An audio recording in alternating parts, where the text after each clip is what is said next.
The FBI agent asked me if I had seen anything unusual during my supply runs to Kaltag village. I lied to a federal officer, and I would do it again. My name is Marcus Webb. I am 32 years old. I fly a Cessna 206 out of Fairbanks, hauling cargo to villages across interior Alaska. Medical supplies, mail, groceries, fuel. The kind of work where you mind your business and keep your mouth shut. 7 years doing this, you learn real quick that what happens in the bush stays in the bush. The agents showed up at my hangar around 9 in the morning, dark suits that screamed federal. The woman was older, maybe late 30s, with the kind of tired eyes that come from seeing too much. Her badge said Special Agent Sarah Vance. The younger guy was maybe 27, fresh-faced, too eager. Agent Tom Merrick. He did most of the talking. They said they were investigating unusual activity at several tribal villages in the interior. Possible illegal wildlife trafficking. Maybe undocumented persons living off-grid. They had evidence, satellite imagery, thermal scans showing large heat signatures moving between forest and village. Patterns that did not match known wildlife. They wanted to know what I knew. I leaned against my workbench and kept my face blank. Military training helps with that. I spent 4 years in the Army before I moved up here. Logistics, loading planes, following orders, keeping secrets when officers told you to keep secrets. Some habits stick. Agent Vance pulled out a tablet and showed me thermal images. Bright orange shapes against blue background. Large, bipedal, moving through trees near villages. I service Kaltag, Hustlia Hughes. She asked if I had delivered anything unusual to these locations. Veterinary supplies in strange quantities. Industrial amounts of food. Medical equipment, not typical for small populations. I told her I deliver what people order. I do not ask questions. That is how you stay employed in this business. Agent Merrick stepped closer. He said they knew the tribes were hiding something. Said cooperation now would be appreciated, would be remembered favorably when things got complicated. He had that tone, the one that sounds friendly but means threat. I smiled. Said I wished I could help. Said I had a flight to Bettles in an hour and needed to finish my pre-flight check. Agent Vance studied me for a long moment. She was the smart one, the dangerous one. She said they would be in touch. Said they would be watching supply manifests. Said if I remembered anything, I should call. She left her card on my workbench. They walked out. Their government sedan looked ridiculous, parked next to bush planes and fuel drums. I stood there holding that card. I should have felt nervous, maybe guilty. I felt nothing, just calm, just certainty that I had made the right choice. Because 3 weeks earlier, Elder Raymond Whitebear had taken me into the mountains and shown me exactly what those thermal signatures were. Shown me why the tribes order veterinary supplies and massive amounts of food. Shown me the creature that has been living under federal radar for over 90 years. A creature that weighs maybe 800 pounds and stands over 8 feet tall. A creature that has been fed and protected by the Koyukon Athabaskan people since before Alaska was a state. A creature that federal law would classify as an endangered species. Capture, study, cage, destroy. The tribes call him grandfather, and I call him the reason I will lie to federal agents as many times as necessary.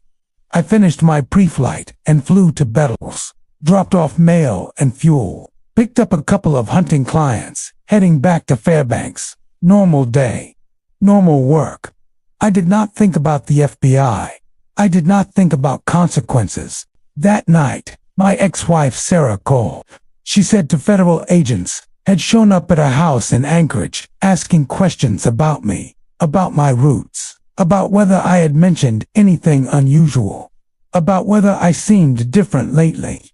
Sarah and I divorced 2 years ago. We do not talk much. She moved to Anchorage for work. I stayed in Fairbanks for the flying. Clean break, no kids. But we do not hate each other. She sounded worried. She asked me what I had gotten into, asked if I was in trouble, asked if I needed help. I told her I was fine, told her the feds were fishing, told her not to worry. She said I sounded like after I came back from Afghanistan, the way you sound when you have made peace with a dangerous decision. She was right, but I did not tell her that. I hung up and sat in my cabin. Fairbanks in December means darkness by 4 in the afternoon. Long nights, lots of time to think. People from the lower 48 do not understand what dark time does to you. 16 hours of night. Cold that cracks metal. Isolation that makes you question reality. But I was not questioning anything. I knew exactly what I had done. I knew exactly why. The tribes have protected grandfather for nearly a century, through statehood, through oil pipelines, through satellite surveillance. They have kept him safe by keeping him secret. And now the federal government, with all its technology and authority, was closing in. Someone had to lie. Someone had to misdirect. Someone had to buy time. I am a bush pilot. I haul freight. I stay out of politics. But I am also a veteran. And veterans understand duty. Understand that some orders do not come from officers. Some orders come from conscience. 3 weeks earlier, Elder Raymond Whitebear had looked me in the eye and asked if I would protect what he was about to show me. Asked if I understood that some secrets are worth more than laws. Asked if I was the kind of man who could lie to federal agents and sleep at night. I said yes, and I meant it. To understand why I lied, you need to know what happened in November. You need to know what Elder Raymond showed me in those mountains. You need to know why an entire people has chosen secrecy over science. Why they would risk federal charges to protect one creature. You need to know why I would do it again. November 12, 2024. 3 weeks before the FBI showed up at my hangar. I had been flying supply runs to Kaltag for 18 months.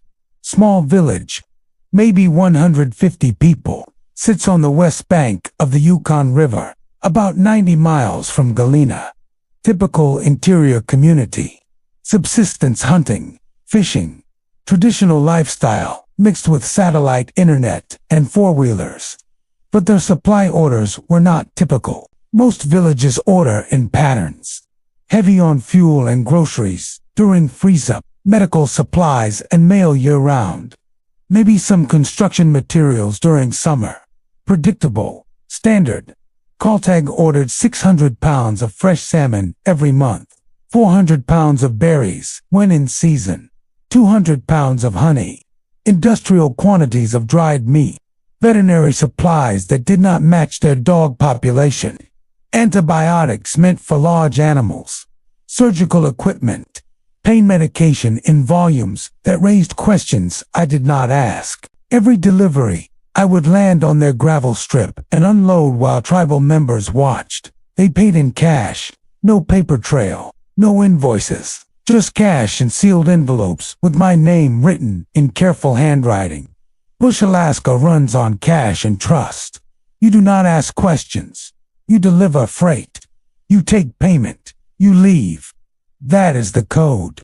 But after 18 months, I started wondering, started noticing patterns, started seeing connections that made no sense. November 12th was cold. Real cold.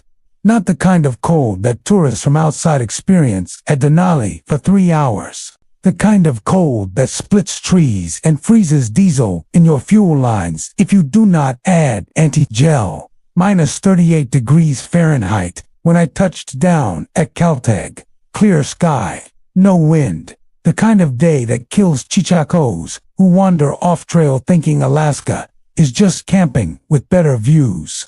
I expected the usual crew. Young guys from the village who unload freight and haul it to the community building. Instead, Elder Raymond Whitebear was standing alone at the edge of the runway. I had seen him before. Hard not to notice him, 78 years old, but moves like 60. Traditional parka, made from wolf and caribou. Face carved by decades of interior winters. eyes that see more than you want them to see. He waited while I secured my plane and checked the engine.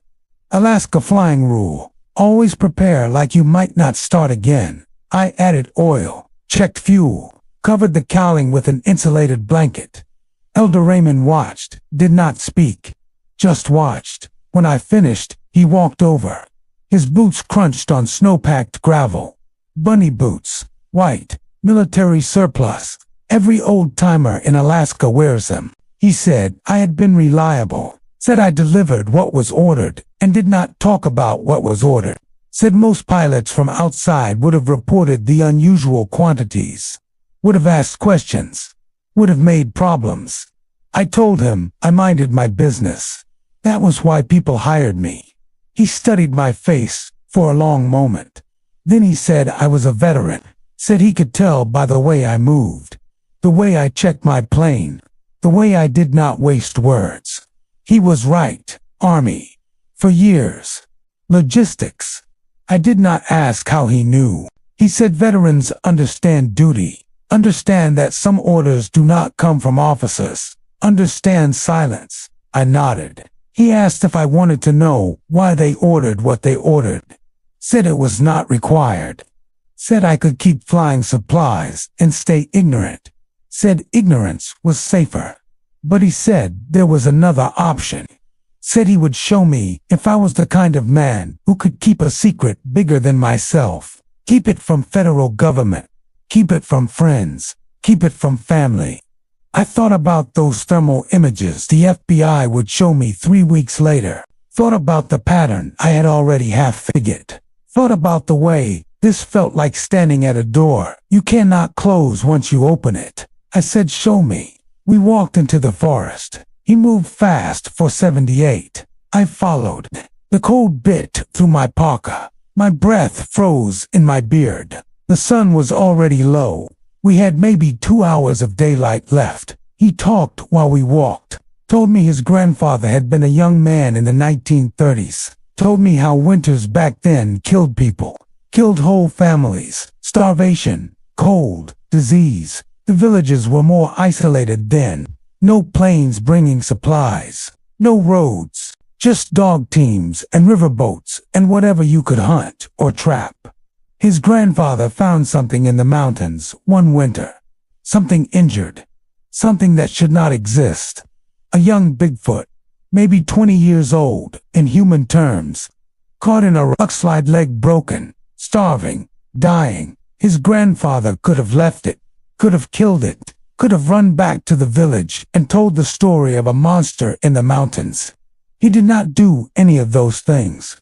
He brought food, built a shelter, set the leg as best he could, came back every day for weeks, brought meat, brought fish, brought water. The creature healed, did not attack, did not run, just watched, learned, trusted. That was 1934, maybe 1935. Records were not kept the way they are now. The creature stayed near the village, stayed hidden but close. And when hard winters came, when children got sick, when hunters got lost in storms, the creature helped, brought game, found lost people, seemed to understand that the tribe had saved his life and now he would save theirs. The relationship grew. Generation after generation, the creature they called grandfather became part of the village, not seen by outsiders, not spoken about to government officials, protected by silence the same way sacred sites are protected. But in the 1950s, the federal government sent agents north, looking for cryptids, looking for proof of Bigfoot, looking to capture and study. The tribe created false trails, burned ceremonial fires in wrong locations, told agents the tracks were bear or moose, lied to protect grandfather the same way you lie to protect family. Then, 1959, Alaska became a state. Federal jurisdiction expanded. More rules, more oversight, more eyes watching. The tribe adapted, started ordering supplies through legitimate channels instead of hunting everything. Started using bush pilots instead of dog teams. started appearing normal to outside observers, while maintaining the old relationship in secret. By the time we reached the base of a rocky hillside, Elder Raymond had walked me through 90 years of history. 90 years of a tribe protecting one creature from a government that would cage him, study him, destroy the relationship in the name of science. He stopped at a gap between two boulders. The entrance was barely visible, camouflaged by ice and shadow. He said modern technology was the greatest threat grandfather had ever faced. Said satellites can see heat signatures through tree cover. Said drones can fly search patterns faster than dogs. Said thermal imaging does not lie. He said the tribe had kept a secret for nearly a century, but time was running out. He said I needed to choose federal law or tribal law, science or relationship, report what I was about to see or become part of the protection. He said I could not serve both. I looked at that dark gap between boulders, looked at Elder Raymond's face, thought about those thermal images that would eventually land on FBI tablets. I chose, and that choice would cost me everything. We squeezed through the gap between boulders. The passage was narrow, dark. Ice crystals glittered on rock walls where my headlamp beam hit them. The temperature rose as we moved deeper. Not warm, just less brutal. The passage opened into a chamber. Natural cave, high ceiling, dry floor covered in spruce boughs and caribou hides. And sitting against the far wall, watching us with eyes that reflected my headlamp, was grandfather. He was massive, over 8 feet tall, even sitting down. Shoulders broader than any human I had ever seen. Arms that hung past his knees. Covered in dark brown hair that looked thick enough to insulate against any cold. His face was almost human. Heavy brow ridge, broad flat nose. But the eyes were what stopped me.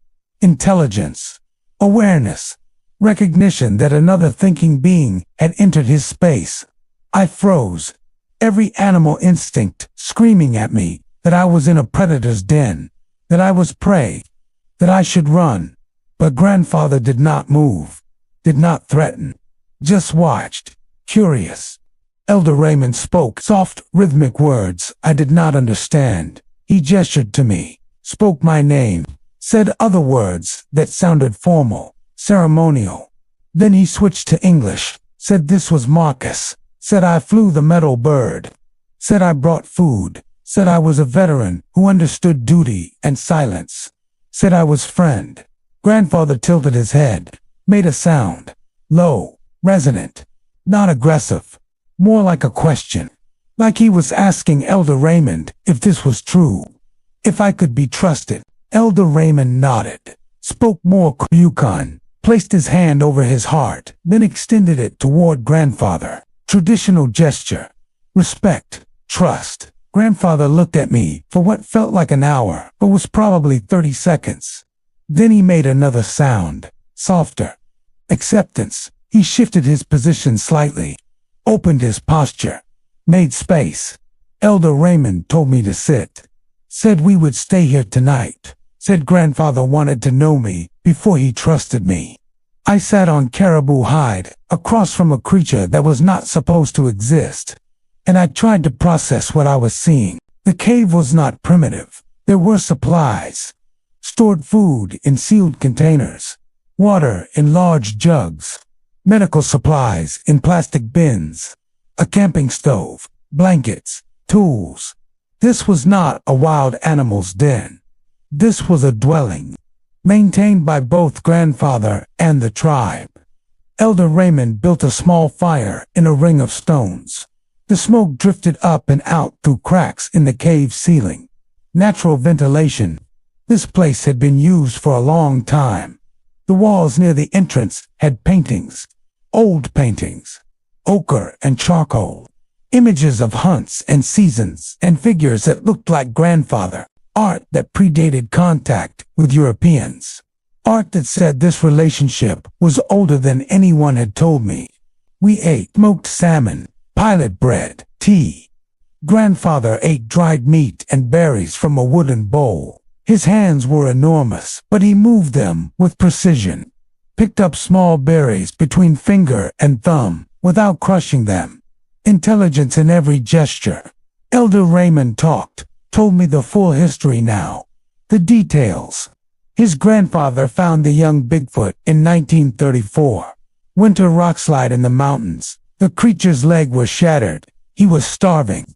Too injured to hunt. Too young to survive alone. The tribe debated. Some said kill it. Some said leave it. Some said leave it. Elder Raymond's grandfather decided to help.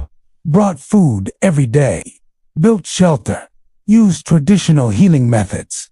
Sang songs. Made medicine from plants and bark. The creature healed over months. Started following the grandfather back toward the village. Stayed in the forest but close. Watching. Learning their patterns. Learning their language by listening. By spring, the tribe accepted him. Gave him a name. Grandfather. The protector. The one who came from the old time. The one who remembered what humans had forgotten. And grandfather repaid the debt. During the hard winter of 1936, when families were starving, grandfather drove caribou toward the village, left game at the edge of the forest, somehow understood that the tribe needed help. In 1940, when a child wandered off during a storm, grandfather found her, carried her back, left her on her family's doorstep, wrapped in moss and bark, alive, unharmed. The relationship deepened. The tribe started leaving food intentionally. Started building this cave dwelling. Started protecting grandfather from outsiders. Then, 1950, federal agents came north. Some kind of military program, looking for unknown species. Looking for proof. They had reports from villagers across Alaska. Descriptions of large bipedal creatures. Tracks. Sightings. The tribe lied, showed agents bear tracks, and said they were misidentified. Burned fires in distant valleys to draw search parties away from grandfather's territory. Told stories about crazy trappers who drank too much and saw things. The agents left empty-handed, but they came back in 1952, and 1954, and 1957. Each time, the tribe adapted. Each time, they protected grandfather. In 1959, changed everything. Alaska was no longer a territory. Federal jurisdiction expanded. Game wardens. Forest Service. Bureau of Land Management. More officials. More oversight. More risk. The 1970s brought the pipeline. Roads pushed into wilderness. Helicopters surveyed from the air. Construction crews worked in areas that had been isolated for millennia. Grandfather adapted to, became more nocturnal, stayed deeper in the mountains during summer, only came to the village during deep winter when few outsiders traveled. He also matured, grew larger, stronger. His role expanded from protected to protector. When hunters from outside came too close to sacred sites, grandfather moved them along. Nothing violent, just threw rocks from the trees. Made sounds, created fear, that sent them back to town with stories about haunted forests. The tribe encouraged those stories. Better for outsiders to think the land was cursed than to keep searching for what made the sounds. The 1980s and 90s brought tourism, adventure seekers, cryptid hunters, people with cameras and recorders trying to prove Bigfoot existed. The tribe had to be more careful than ever. Had to monitor who came and went. Had to maintain absolute silence.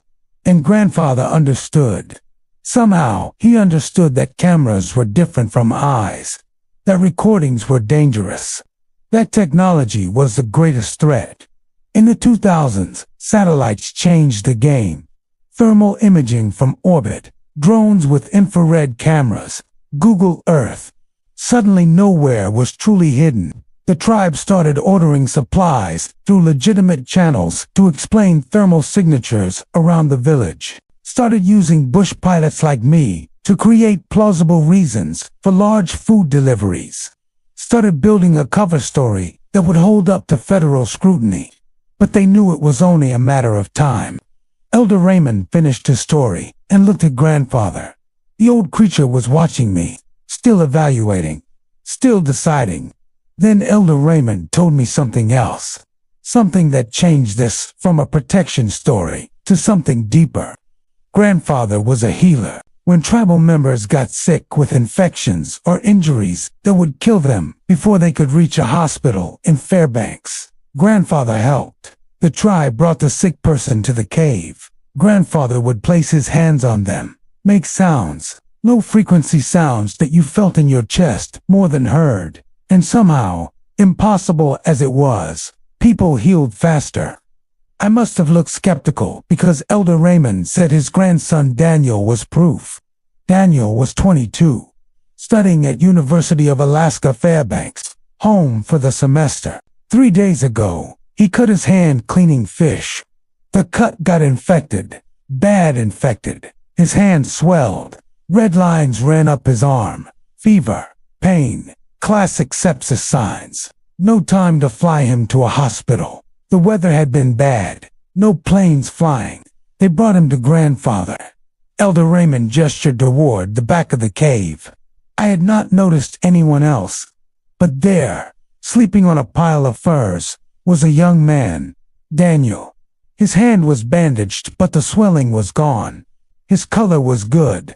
He was breathing normally. Elder Raymond said grandfather had placed his hands on Daniel's arm, made those sounds. The fever broke within hours. The infection stopped spreading. By the next morning, Daniel was eating and talking. Science could not explain it. But Elder Raymond did not care about science. He cared that his grandson was alive. I looked at grandfather. The creature met my eyes, and I saw something there. Not just intelligence, compassion, a being that understood suffering and chose to help. Elder Raymond asked me a question then, asked if I would be the outside guardian, the one who protected grandfather from federal discovery, the one who lied when necessary, the one who misdirected and deflected and bought time. He said the tribe could protect from inside, but they needed someone who moved in the outside world, someone who filed flight plans and talked to federal agents and appeared normal while hiding the truth. I thought about my ex-wife Sarah saying I sounded too calm. Thought about Agent Vance's card on my workbench 3 weeks in the future. Thought about the choice I was about to make. I said yes. I would protect him. I would lie for him. But I asked, what happens when the feds get too close? What happens when satellites and drones and thermal imaging make hiding impossible? He said then, someone must choose federal law or tribal law. Report the truth or protect the relationship. Sacrifice career and freedom or sacrifice grandfather. He said someone must lie. Someone must misdirect. Someone must take the consequences. He said that someone would be me. 2 weeks later, the FBI knocked on my hangar door. The test had arrived. Agent Vance spread satellite photos across my workbench. December 3rd, 9 in the morning, my hangar cold enough to see breath. The images showed the Koyukon River drainage in false color. Blues and greens for normal terrain. Orange and red for heat sources. She pointed to a cluster of red signatures near Kaltag. Large, bipedal based on thermal pattern. Moving between forest and village over multiple dates. October 15th, October 23rd, November 8th, November 12th. That last date was the night I met grandfather. The night I became complicit. Agent Merrick pulled out a different folder. Supply manifests. My cargo logs from the past 18 months. Someone had flagged the unusual patterns. 600 pounds of salmon every month to a village of 150. Veterinary supplies in quantities that exceeded their registered dog population. Pain medication, antibiotics, surgical equipment. Vance asked why a village that small needed industrial freezers delivered in pieces over multiple flights. Asked why they paid cash for everything. Asked why my manifests never matched actual delivery weights. Asked if I understood that falsifying federal cargo documents was a crime. I leaned against my tool chest and kept my expression flat. The Army taught me how to handle interrogation. Keep answers short, volunteer nothing. Let silence do the work. I told her people order what they need. I deliver it. Weights sometimes change when cargo gets redistributed among multiple drop sites. That is normal in bush flying. Merrick stepped closer, crowding my space. Another interrogation technique. He said they had interviewed other pilots. Most reported strange requests from interior villages. Most asked questions or reported suspicious activity. But I never did. Never filed a single concern. Never mentioned anything unusual. He asked if that was because I was protecting someone or hiding something. I said it was because I minded my business and expected others to mind theirs. Vance studied me. She was reading micro-expressions, body language, looking for tells. After a long moment, she gathered the photos and files. Said they would be back. Said warrants were being prepared. Said I should consider cooperation before things escalated. They left. I watched their sedan disappear down the access road. Then I pulled out my phone. Elder Raymond answered on the second ring. I told him federal agents had satellite imagery, supply records, witness interviews. Told him they were preparing warrants. Told him we had maybe a week before they forced their way into villages with legal authority. Silence on the line. Then Raymond said he would call a council meeting. Said I should come. Said this involved me now.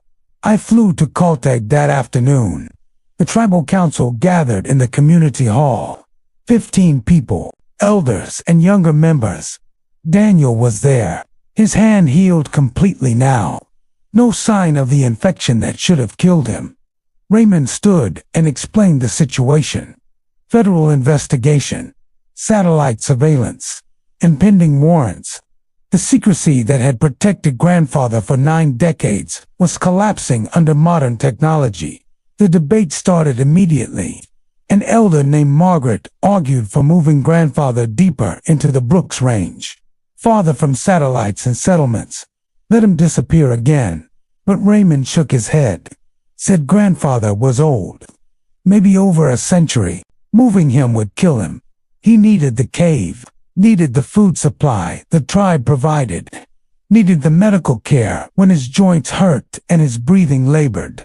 Daniel stood. Said maybe it was time to go public. Control the narrative before federal agents did. Call anthropologists, lawyers who specialized in indigenous rights.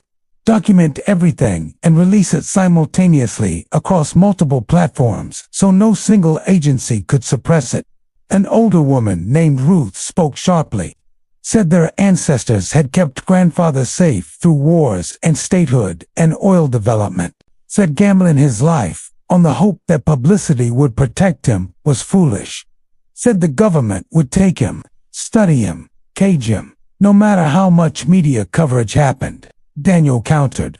Said satellites and drones made permanent secrecy impossible. Said choosing the terms of disclosure was better than waiting for federal agents to make that choice for them. The room divided. Younger members sided with Daniel. Transparency, legal protection, indigenous rights arguments. Older members sided with Ruth. Continued secrecy, traditional methods, distrust of government promises. Raymond looked at me, asked what I thought, asked what someone from outside would do in this situation. I told them the truth, told them federal agencies had resources the tribe could not match. Thermal imaging from orbit, drones with infrared, facial recognition algorithms that could track movement patterns, legal authority to search and seize.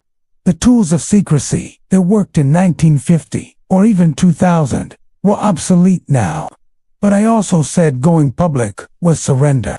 Once grandfather's existence became public knowledge, every cryptid hunter and fortune seeker in the world would descend. Trespassing would become epidemic. Someone would shoot him, or capture him. Or worse. I said we needed a middle path. Misdirection. Not lies exactly. Just alternative explanations that satisfied federal curiosity without revealing the full truth. The council voted 10-5. Try misdirection first. If it failed, reconsider disclosure. We spent 3 hours planning. I would provide false coordinates. Claim thermal signatures came from geothermal activity. The Koyukon drainage had volcanic features. Hot springs, geothermal vents. Not common, but present. Plausible. The tribe would temporarily cease large supply orders, reduce their thermal footprint, make their settlement look normal to satellite surveillance. And if federal agents came with warrants anyway, we would stall, demand tribal liaisons, invoke sovereignty arguments, buy time to relocate grandfather or prepare for disclosure. It was a thin plan, but it was what we had. December 10th, Agent Vance returned. This time, she brought a geologist from the USGS, Dr. Patricia Chen. 40s, sharp, skeptical. Vance said they had analyzed the thermal data further. Patterns suggested geothermal activity. But they needed ground verification. Needed me to fly them to the heat source locations. I agreed, loaded them into my Cessna, filed a flight plan for a site 40 miles northwest of Kaltag, far from grandfather's cave, but close enough to thermal features I had scouted the week before. We flew in clear weather, -30 on the ground. The geologist had her equipment, ground-penetrating radar, thermal probes. She worked methodically while Vance watched the tree line. After 2 hours, Chen confirmed geothermal vents, small ones, probably connected to deeper volcanic features, not dramatic, but enough to create thermal signatures visible from orbit. Vance asked if other sites might exist. I said probably. The whole region had volcanic history, scattered features across hundreds of square miles. She was not satisfied, but Chen's data supported my explanation. Natural phenomena, nothing requiring further investigation. They flew back to Fairbanks with me. Vance thanked me for my cooperation, but her eyes said she was not done. The following week, my supervisor called. Stan Morrison ran the cargo operation I contracted through. Said federal agents had been asking questions about my flight logs, about my reliability, about whether I had ever shown signs of mental instability or dishonesty. Stan asked me directly, was I hiding something? Was I in trouble? I told him no, just bush flying, same as always. He said my contracts were safe for now, but scrutiny made everyone nervous. Said I should keep my head down. Sarah called again. My ex-wife said FBI agents had interviewed her co-workers. Her boss asked about my behavior during our marriage, asked if I had ever shown interest in cryptozoology or anti-government ideologies.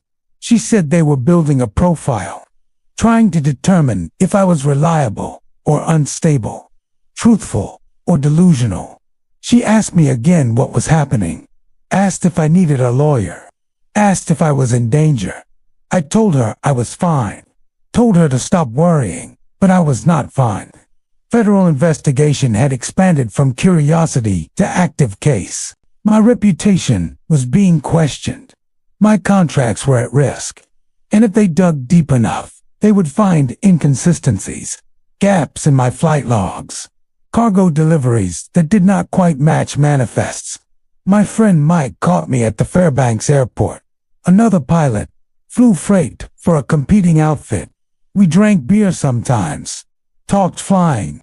He asked what I had gotten into, said people were talking, saying I was mixed up with tribal politics, maybe smuggling, maybe worse. He said whatever I was protecting, I needed to ask if it was worth my career, worth my freedom, worth potential federal charges. I did not answer, just finished my beer and left. That night, I sat in my cabin, alone. The kind of alone that makes you question decisions. Makes you wonder if sacrifice is noble or just stupid. I thought about grandfather, sitting in that cave, over a century-old, trusting humans who said they would protect him, who promised secrecy. I thought about Elder Raymond, carrying the weight of 9 decades of protection, passing that burden to his grandson. And now to me, I thought about Agent Vance, smart, persistent, not fooled by geothermal vents, just temporarily satisfied. She would be back, with more questions, more warrants, more pressure. I had bought time, maybe a few weeks, maybe a month, but time was running out. The tools of secrecy were failing. Satellites did not blink. Thermal imaging did not forget, and federal agents did not quit. Worse, I knew something the tribe did not know yet, something I had noticed during my last visit to the cave. Grandfather was dying. His breathing was labored, his movements slower. The healer who had saved Daniel's life could not save himself from age, and when he died, every calculation changed. Every argument about secrecy versus disclosure became moot, because a body would be proof, undeniable, physical, real, and that proof would belong to whoever controlled it, the tribe or the federal government. I needed to make a choice, and I needed to make it soon. December 12th, 4 days after the FBI accepted my geothermal explanation. 8 days before Daniel's emergency call, I flew back to Kaltag on a supply run. Legitimate cargo this time. Medical supplies for the village clinic. Mail, groceries, everything documented properly because I knew federal eyes were watching my manifests now. But I also carried extra salmon, berries, supplies that would not appear on any paperwork. Elder Raymond met me at the airstrip. His face told me something had changed. Not crisis yet, but concern. The kind that sits heavy in your chest and does not leave. He said grandfather was declining. Not suddenly, not dramatically. Just the slow fade of a body that had lived too long. Eating less, sleeping more, moving with effort instead of grace. He said grandfather wanted to see me. Had asked for me specifically. Said there was something he needed to show me before it was too late. We walked to the cave in afternoon light. December sun, weak and low. The cold was manageable. Only -20, almost warm by interior standards. Inside the cave, grandfather sat in his usual spot against the far wall, but he looked different, smaller somehow. His massive shoulders seemed less broad. His thick hair had thinned in places. His breathing was audible, a wheeze on each exhale, but his eyes were still sharp, still intelligent. And when he saw me, he made a sound. Recognition, purpose. Raymond spoke to him, and grandfather responded.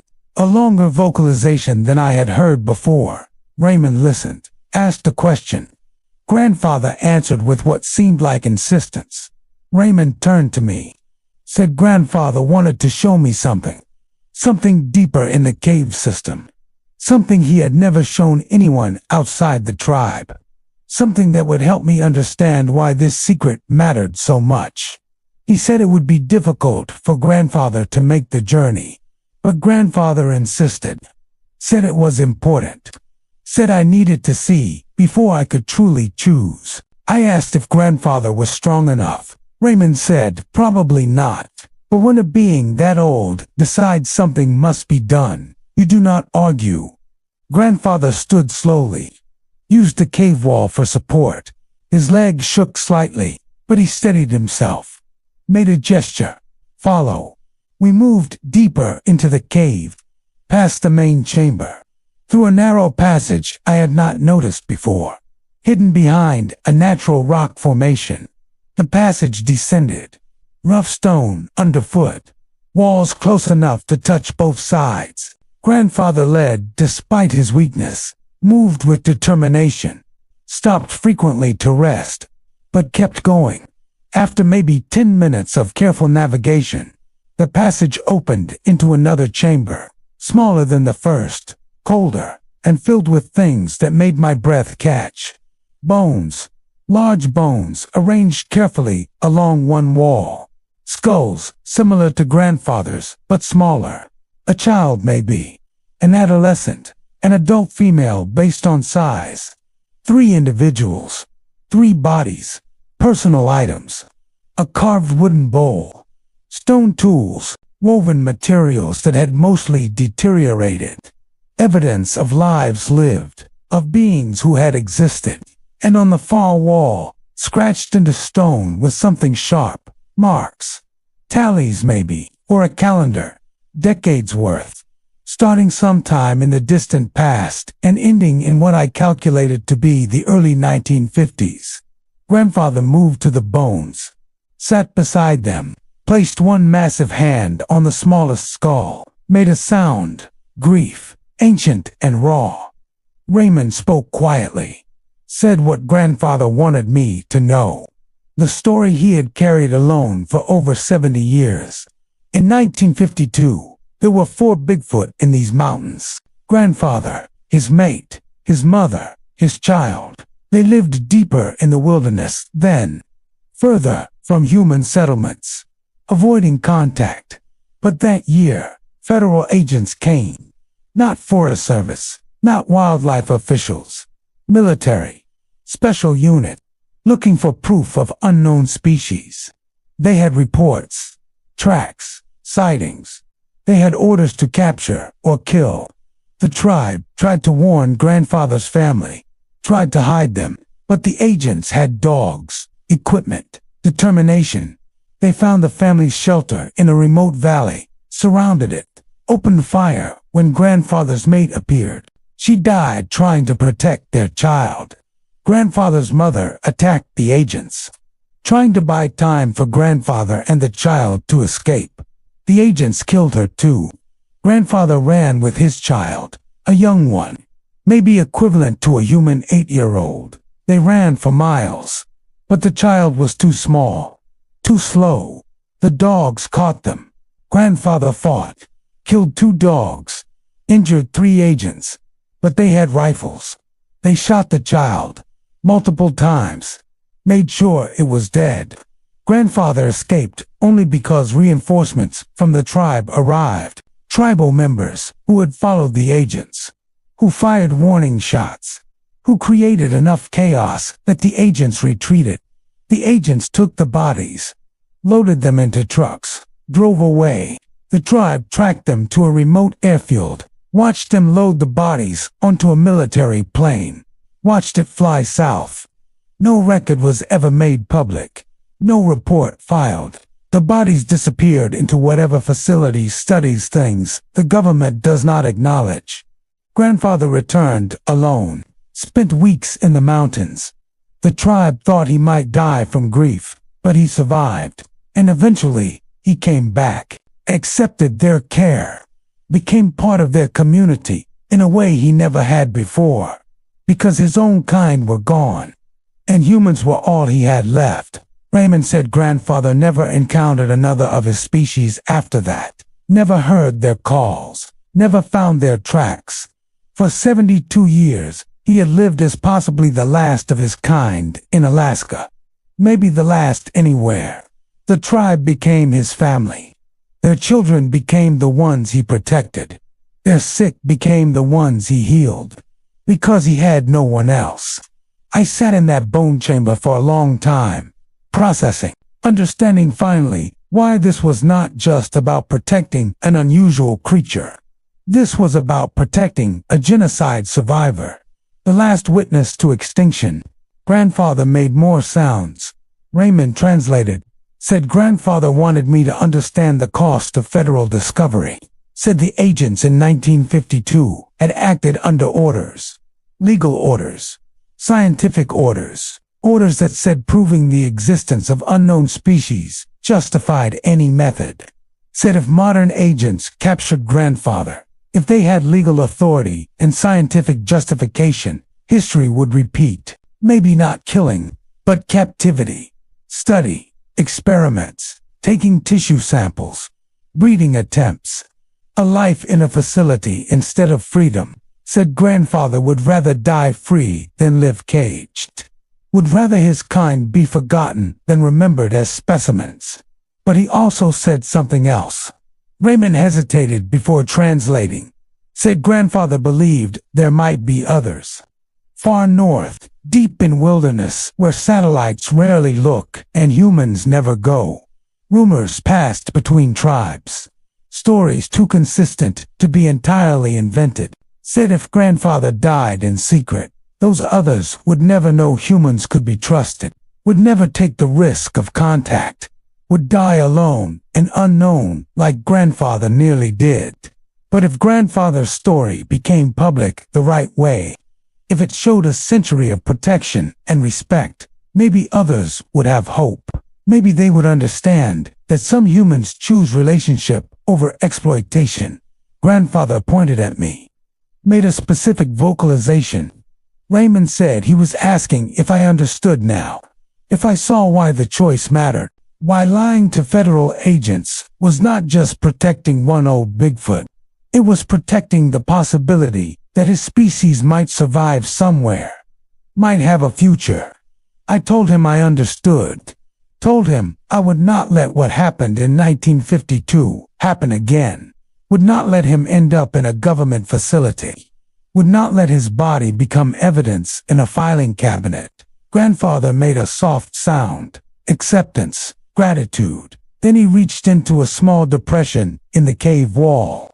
Pulled out something wrapped in deteriorated leather. He unwrapped it carefully. Inside was a carved stone, small enough to fit in my palm. Intricate designs. A figure that looked like Bigfoot. A figure that looked human.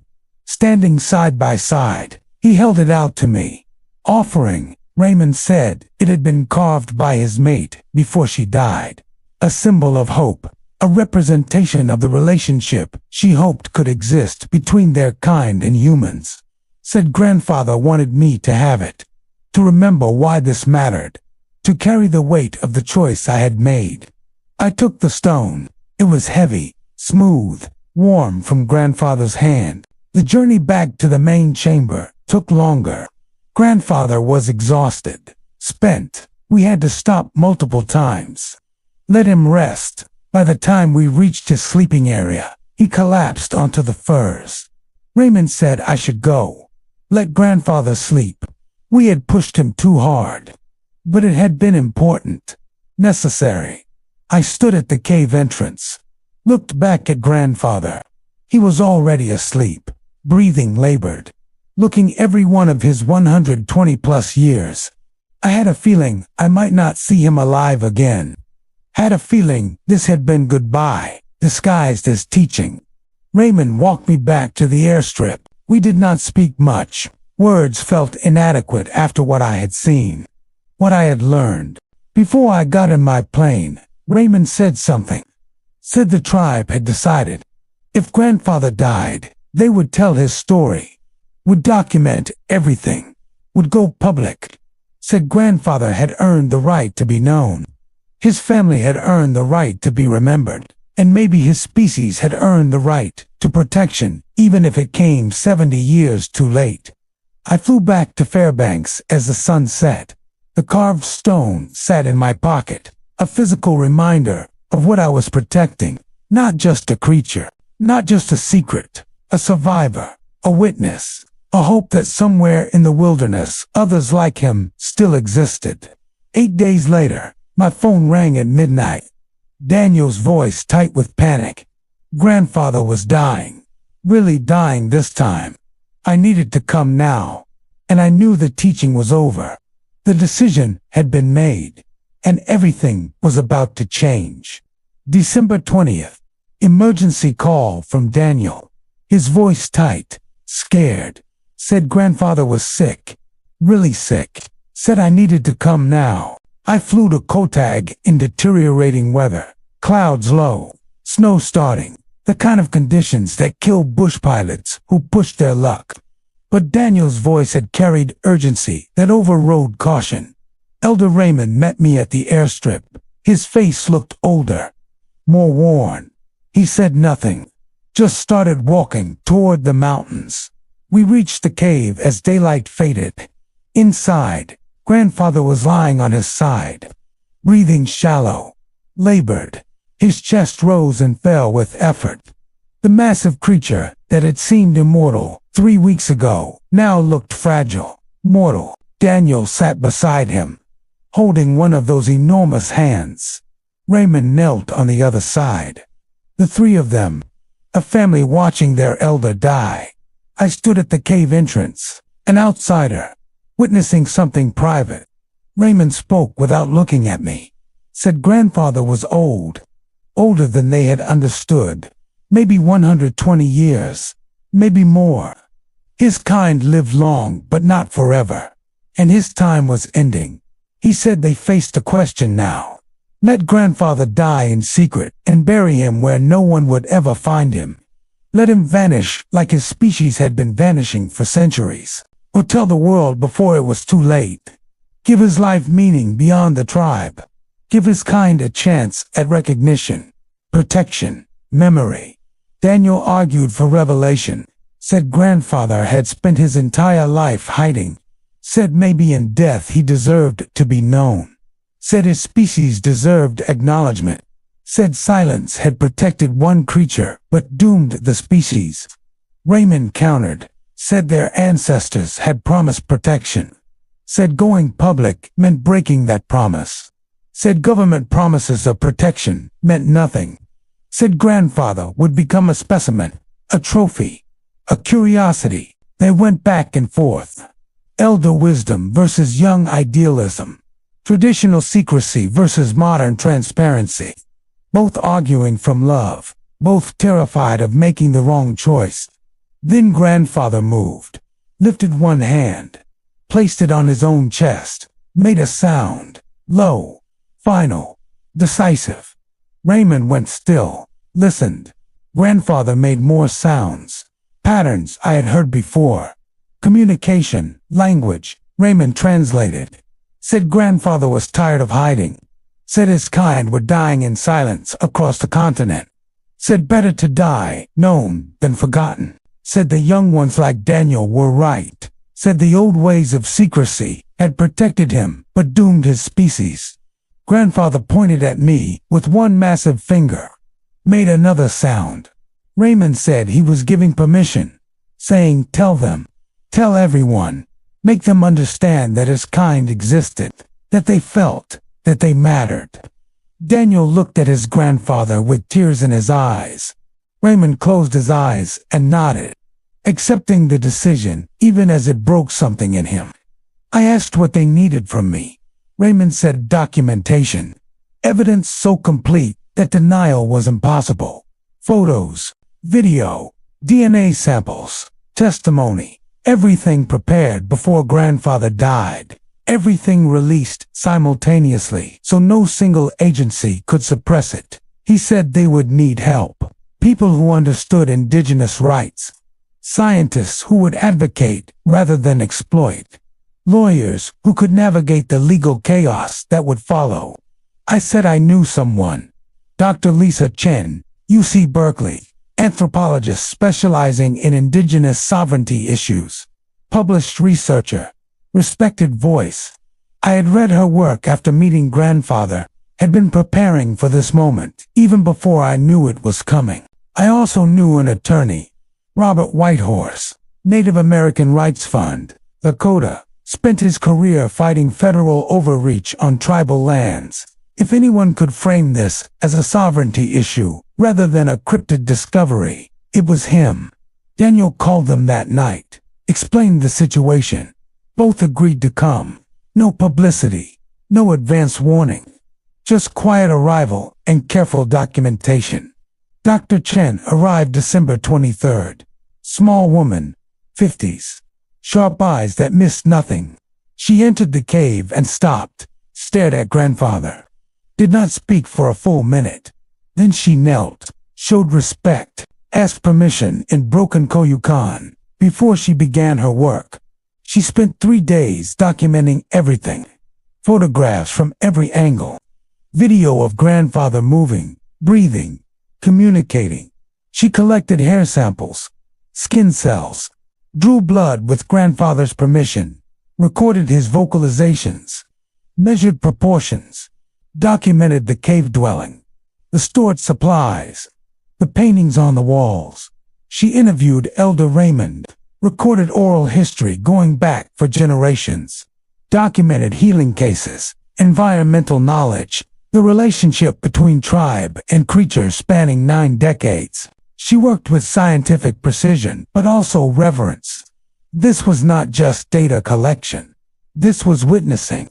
Robert Whitehorse arrived, December 26th, tall, 60s, carried himself like someone who had argued before the Supreme Court, which he had, twice. He reviewed everything, photos, DNA analysis. Dr. Chen had begun processing through a private lab, testimony, historical records. He said this was the most important indigenous rights case in a century, said it touched sovereignty, land rights, species protection, cultural preservation, federal jurisdiction, treaty obligations. He said it would be ugly. Said the federal government would claim authority, would try to take custody of grandfather's body when he died, would classify everything, would threaten everyone involved with obstruction charges. But he also said tribal sovereignty was powerful.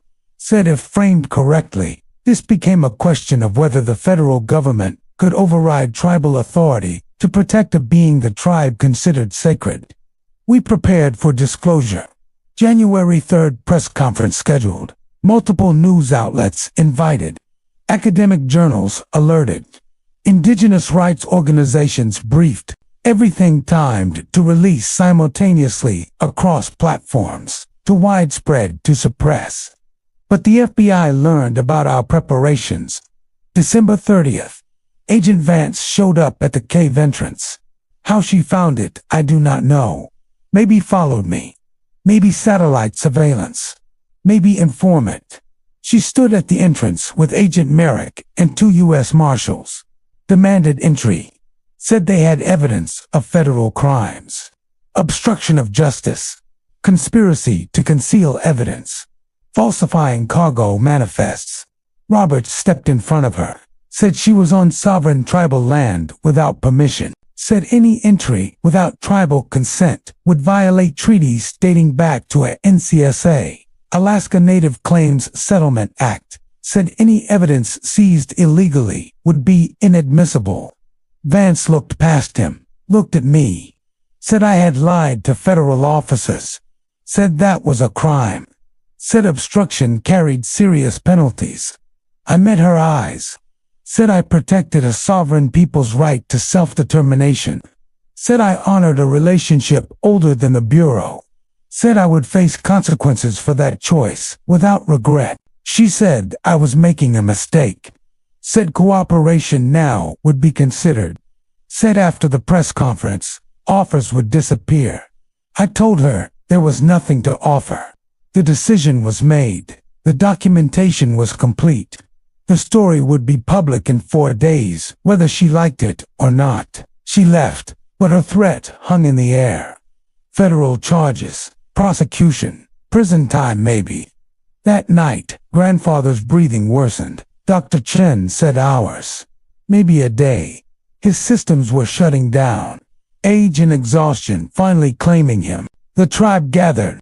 20 people cramped into the cave, singing in Koyukon, traditional songs for the dying. Grandfather listened, made soft sounds, seemed peaceful. At 3:47 in the morning, on December 31st, 2024, grandfather died.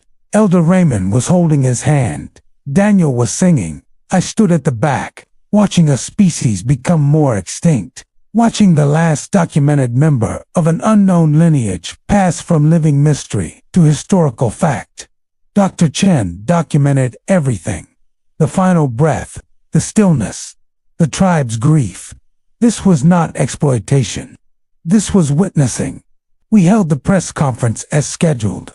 January 3rd, 2025, Tribal Community Hall, 50 reporters, camera crews, anthropologists, federal observers. Robert presented the case. Dr. Chen showed evidence. Elder Raymond told the story.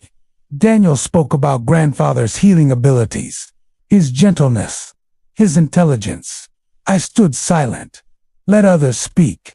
But when reporters asked who had protected grandfather from federal discovery, Raymond pointed at me, said a bush pilot had risked everything to honor tribal sovereignty, had lied to federal agents, had chosen relationship over law. The response was immediate. Media frenzy, scientific community divided, federal investigation expanded, indigenous rights groups rallied, cryptozoologists vindicated, skeptics claiming hoax, and Agent Vance made good on her threat. January 7th, federal indictment, obstruction of justice, conspiracy, falsifying federal documents, 3 counts, maximum sentence, 15 years. Robert says we will win. Says the case hinges on whether tribal sovereignty extends to protecting beings the tribe considers culturally significant. Says federal overreach is the real crime. I do not know if he is right. I do know I would make the same choice again. Every single time. Because I lied to the FBI to protect something that mattered more than my freedom. I chose duty over law. I chose relationship over rules. I chose to honor a century of trust rather than break it for the convenience of federal agents who would have caged grandfather in the name of science. Grandfather spent 100 years hiding because humans taught his kind that survival meant invisibility. He died asking to be known, asking for his species to be remembered. I gave him that. We gave him that. The federal government can prosecute me, can take my pilot's license, can send me to prison, but they cannot undo what we documented, cannot suppress what is already public, cannot cage a creature who died free. And maybe that is worth 15 years. Maybe that is what duty looks like when you strip away the laws and rules and just ask what is right. I lied to federal officers. I would do it again. And if you were standing in that cave watching grandfather die, watching a species vanish in silence, I think you would do the same. So here is my question for you. If you knew that telling the truth would doom something irreplaceable and lying would protect it, what would you choose? Federal law or moral duty, career or conscience, safety or sacrifice? Because that choice is coming for more people than just bush pilots in Alaska. That choice is coming for everyone who sees what authority refuses to acknowledge. And how you answer that question will define what kind of world we build. Tell me in the comments, would you lie to protect what matters? Or would you follow orders and watch it die?